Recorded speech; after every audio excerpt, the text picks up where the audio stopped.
Bom, a minha história começa quando eu tinha de 8 para 9 anos de idade. Eu morava num povoado em Sergipe, né? Lá se chama povoado, quando a cidade é muito pequena, se chama povoado. E nisso, quase todos os dias eu ia pra casa da minha bisavó. Meus pais sempre me levavam pra casa da minha bisavó, até mesmo porque ela ficava sozinha com meu priminho de 6 anos de idade que morava com ela. Então, eu sempre ia pra lá, pra minha mãe ou meu pai trabalhar e fazer alguma coisa. Teve um dia que eu cheguei na casa da minha bisa e fui brincar com esse meu priminho de 6 aninhos de idade. E nisso a gente tava brincando e chegou um outro primo nosso que tinha lá pros seus 20 anos. E ele chegou e meio que tentou entrar na brincadeira. Só que, tipo, não era uma brincadeira muito apropriada pra idade dele, sabe? Mesmo assim, ele tentou entrar na brincadeira e tal. E logo depois, ele quis meio que mudar a brincadeira. E ele perguntou se eu queria aprender a subir no pé de manga. E lá, os pés de manga era grande. Pra conseguir subir num galho do pé de manga, tinha que ser alto, né? Então ele dava a altura certinha. E aí ele me perguntou se eu queria aprender a subir no pé de manga. Eu fiquei toda feliz, né? Porque, obviamente, eu queria aprender, né? A subir no pé de manga, tanto eu quanto meu priminho. E aí ele pegou e falou, vem cá que eu vou te ensinar a subir. E nisso ele me pegou, pelas axilas aqui, ó, com uma mão só. E a outra mão ele pegou, tipo, me segurando entre minhas pernas, meio que alcançando a minha vagina, sabe? Minha parte íntima. E nisso ele me pegou assim, né? E me colocou lá, no galho. E toda vez que ele vinha me descer e me subir, era assim. Na hora de me descer, ele me pegava com as duas mãos aqui pela axila e pedia pra me abrir as pernas para ficar mais fácil a descida. E toda vez que eu abria as pernas, ele vinha sarrando, sabe, a minha parte íntima todinha no corpo dele até chegar na parte íntima dele. No começo eu não maldei, sabe? No começo eu não maldei. A gente tava ali brincando e tudo mais. Eu não imaginei que, tipo, será que realmente ele tá fazendo isso? E no calor ali da brincadeira, sabe? Eu continuei ele brincando com ele. Ele perguntou se eu tava gostando. Eu falei, balancei a cabeça que sim, porque realmente eu tava até gostando da brincadeira de estar lá em cima no pé de manga e tudo mais. E toda vez que ele ia me descer, ele fazia isso. Ele vinha, eu vinha com a perna aberta, né? Que ele falava que era melhor descida assim. E ele vinha só na minha parte íntima até chegar na parte íntima dele. Até que meio que chegou uma hora que eu me senti um pouco desconfortável. E então, eu meio que não queria mais brincar dessa brincadeira. E aí, eu lembro que ele veio me chamar pra brincar de novo e eu falei que não queria. E ele pegou e me chamou pra trás da moita. Aqui, gente, se chama moita quando é um mato, sabe? Um mato grande e tal. Um montinho de mato. Mato grande e tal. Se chama moita. E aí ele me chamou pra trás desse matinho, né? Dessa moita. Porque onde a gente estava ia ficar sol. E ali atrás daquele matinho, daquela moita, ia ficar sombra. E eu falei que eu não queria. E aí eu falei pra ele chamar o nosso priminho, né? De 6 anos pra ir com ele. Ele falou que não, que ele era muito pequeno. E nisso enquanto ele ia falando, ele ia vindo pra trás de mim, sabe? Ele ia vindo pra trás de mim. E eu tava meio que parada assim, meio que olhando, tentando entender o que ele tava fazendo. E ele veio e começou a passar a mão em mim todinho, sabe? Começou a falar no meu ouvido e querendo beijar meu pescoço e passando a mão na minha perna, subindo pra minha vagina. E eu comecei a me sentir desconfortável com aquilo. E aí eu falei pra ele parar. Que eu não queria mais brincar, que era pra ele parar, que eu não tava gostando.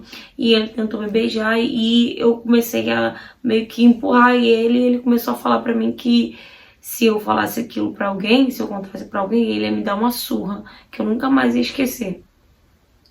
E aí eu estava com muito medo dele, sabe? E quase todas as noites eu ia pra casa da minha bisa pra dormir lá. Então minha mãe sempre pedia pro meu pai me levar a cavalo pra casa da minha bisa, porque só morava a minha bisa e esse meu priminho de 6 anos de idade. Então se acontecesse alguma coisa, pelo menos eu era um pouquinho maior, eu já conseguia pedir ajuda ou algo do tipo. E aí nesse dia minha mãe pegou, né, passaram-se, né, uns 2 dias. E nesse dia minha mãe pegou e pediu pra mim ir pra casa da minha bisa pra me dormir lá. E eu fui pra casa da minha bisa novamente nesse dia. E eu lembro que eu tava lá e do nada, ele chegou lá, esse meu primo. Chegou lá na minha bisa falando que ia dormir lá. Minha bisa, obviamente, ficou feliz, né? Os netos, bisnetos dela estavam ali. Então, ela se sentia bem, meu. Até porque ela gostava de ver os netos, os bisnetos dela ali. E ele pegou e falou que ia dormir lá também. E aí, eu já fiquei com um pouco de receio. Tipo, ele vai tentar fazer alguma coisa comigo. Mas, até então, desde a hora que ele chegou, ele não demonstrou nada, sabe? É como se ele meio que fingisse demência, como se nada tivesse acontecido naquele dia.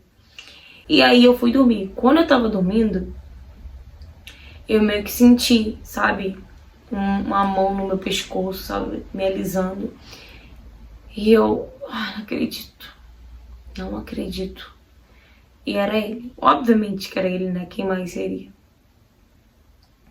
E eu fingi que tava dormindo, continuei de olho fechado, fingindo que tava dormindo, só que eu tava de lado. E ele pegou, me puxou e me virou de barriga pra cima e começou a passar a mão no meu peito, gente. Que peito que eu nem tinha. E eu, sabe, me tremendo de medo por dentro. E eu, meu Deus, o que eu vou fazer? E aí, eu tinha medo, sabe, também de assustar minha bisa, que ela era, sabe, ela já era de idade e tal.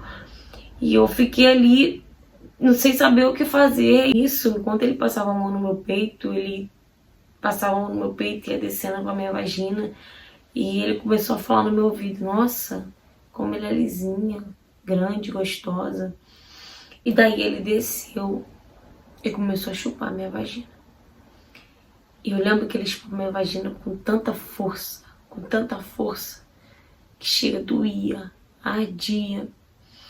E eu tava tentando criar forças pra poder gritar, pra poder, sabe, gritar pra ele parar.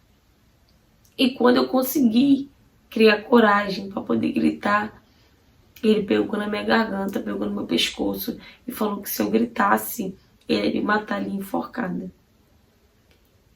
E aí, enquanto ele me chupava, com tanta força, ele me enforcava. E eu não tava mais aguentando de dor.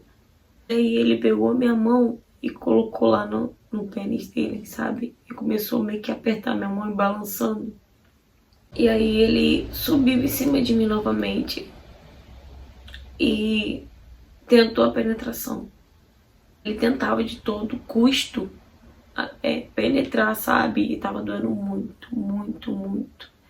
E aí eu não aguentei. Eu aproveitei que a mão dele tava longe do alcance do meu pescoço e aí eu gritei: Para, tá doendo, para. Por favor, para, tá doendo. E quando eu gritei, ele saiu correndo de cima de mim e eu fiquei ali chorando baixinho, com medo da minha avó escutar e acontecer alguma coisa com ela, eu não sei. Só sei que minha avó veio até ali onde eu tava dormindo e olhou, mas imaginou que eu tava sonhando, que eu tava tendo pesadelo. E naquele dia eu comecei a não querer mais ir pra casa da minha avó. E eu lembro que eu não tive coragem de contar aquilo pra minha mãe.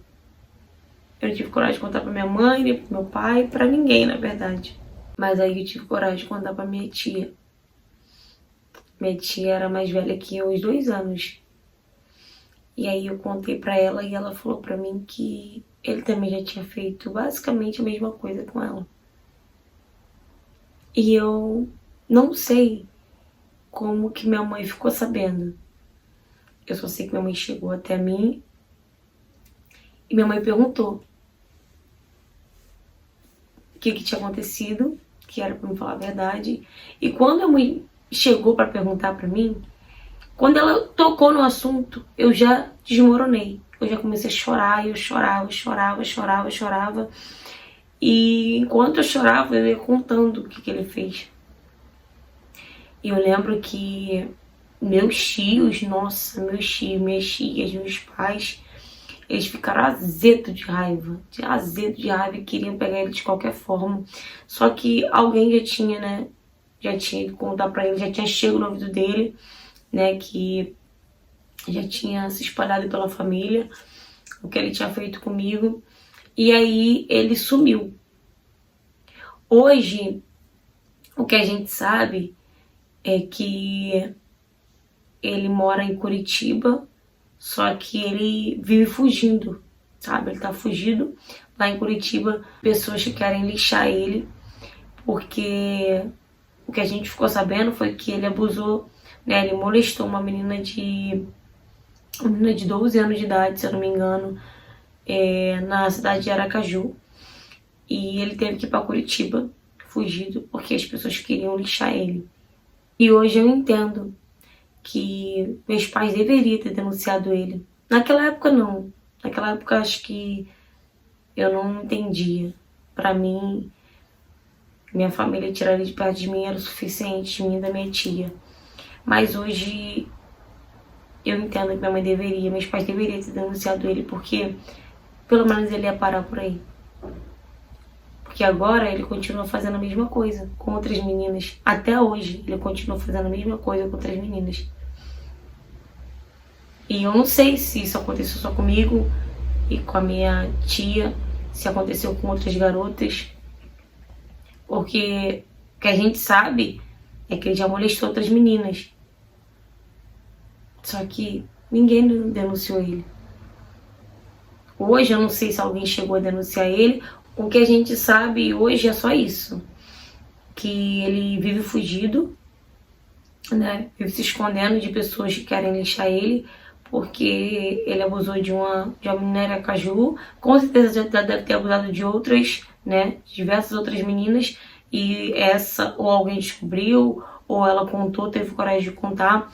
Mas, gente, com certeza eu falo hoje que tem sim que denunciar, sabe? Porque o abusador, quando ele não tem nenhum tipo de consequência, ele continua cometendo o mesmo ato, sabe? De abuso. E se uma não falar, a outra não falar e, tipo, nenhuma tiver coragem de falar, né? De ter voz pra falar, ele vai continuar fazendo. Então, gente, denunciem, sim. Não fiquem calados. Hoje eu tenho 42 anos. Ainda moro, né, em Sergipe, só que em outro povoado, um povoado diferente. Tenho 3 filhos, né, 2 meninas e um menino. Eu não deixo eles na casa de ninguém pra nada, pra nada. Qualquer lugar que eu vá, pra clínica, a mercado, qualquer lugar que eu vá, eu levo meus filhos. E eu sempre deixo bem claro para minhas filhas, qualquer coisa que vinha acontecer, se alguém quiser encostar em você, no seu corpo, não deixe. Se acontecer alguma coisa, fala, comunica a mamãe, fala pra mamãe o que aconteceu. Não deixe ninguém encostar no corpo de vocês sem a permissão de vocês. Porque até hoje eu tenho trauma do que aconteceu. Ah, mas ele não vive mais perto de você, mas mesmo assim, é uma coisa que eu vou levar pro resto da minha vida. Infelizmente, eu vou levar pro resto da minha vida. Só que uma coisa eu tenho certeza. O que aconteceu comigo, eu nunca vou permitir que aconteça com meus filhos. Fala, galera. Gente, mais uma história de abuso infantil. E é um dos temas que eu mais recebo aqui, gente. As histórias que eu mais recebo é sobre abuso infantil. Eu fico muito triste, sabe? De saber que esse tipo de coisa, esse tipo de caso, de situações, só vem aumentando. E se a gente não souber proteger os nossos filhos dessas pessoas, dessas pessoas não, porque não tem como a gente chamar, né, um monstro desse de pessoa. Gente, eu sempre falo, gente, e repito, quase todas as histórias que eu tenho de abuso infantil, eu sempre deixo aqui. Pelo amor de Deus, prestem atenção no comportamento do filho de vocês. A primeira coisa que a criança muda é o comportamento. Não deixe o filho de vocês na casa de fulano, de beltrano, é parente, é parente. Gente, mas os abusadores, eles não estão longe, eles estão perto. Eles estão no nosso convívio ali. Até mesmo familiar, na maioria das vezes. Então, gente, prestar atenção no comportamento do filho de vocês é primordial. Não deixar o filho de vocês largado. Sempre chegar e conversar. Sabe, filho, se acontecer isso você me conta. Filho, ó, isso aqui é sua parte íntima, isso aqui não pode tocar. Ninguém pode tocar a não ser você. A gente, que somos mães, que somos pais, a gente tem que conversar com nossos filhos. A gente tem que ter um diálogo, sabe, com nossos filhos. Ninguém pode tocar no seu corpo sem autorização. A gente tem que passar para os nossos filhos confiança, senão, gente, isso só vai piorar. Onde é que a gente vai parar com isso? Tantas crianças que sofrem com isso, gente, com abuso infantil. Não são todas que têm coragem de falar, gente. Infelizmente, não são todas que têm coragem de falar. Ficam com medo porque a maioria dos abusadores ameaçam. Gente, e os abusadores, geralmente, eles ameaçam. Tipo, se você falar, eu vou matar sua mãe. Ele vai em pessoas que ele sabe que as crianças amam. Entendeu? Eu vou matar sua mãe, eu vou matar você, eu vou matar seu irmão. Então, a criança fica com medo de acontecer alguma coisa com os pais, ou então com o irmão, ou com a avó, e não fala, não entrega, entende? Então, a gente tem que passar isso para nossos filhos, a gente tem que conversar, a gente tem que ter um diálogo, a gente tem que passar a segurança de que ele pode falar, que a gente vai ajudar, que a gente vai tirar de perto, que a gente vai denunciar, porque sim, gente, deveria sim ter denunciado esse rapaz, esse monstro, né? Deveria ter denunciado sim, mas não denunciou. Sempre acontece isso, gente. Quando não denuncia o abusador, ele não tem nenhum tipo de consequência, ele continua cometendo o ato. Como ela mesma disse, que agora ele tá fugido, de pessoas que querem lixar ele porque ele já abusou de outra. Gente, vai continuar. Enquanto alguém não chegar e denunciar ele e ele for pra cadeia, ele não vai parar por aí. Então, gente, denuncie. Abuso infantil é crime. Denuncie. Se você tá passando por isso ou conhece alguém que tá passando por uma situação parecida, diz que sim, gente. Diz que sim. Faça esse favor pra você e pra outras meninas. Que ele pode estar fazendo a mesma coisa com outras meninas, não somente com você. Então é isso, galera. Se você também tem alguma história pra me contar, seja ela qual for o tema, tá? Me mande mensagem no direct do Instagram, curta, comenta, compartilha. E se você não for inscrito no canal, aproveita e se inscreve, tá bom? Beijo, beijo e até o próximo vídeo.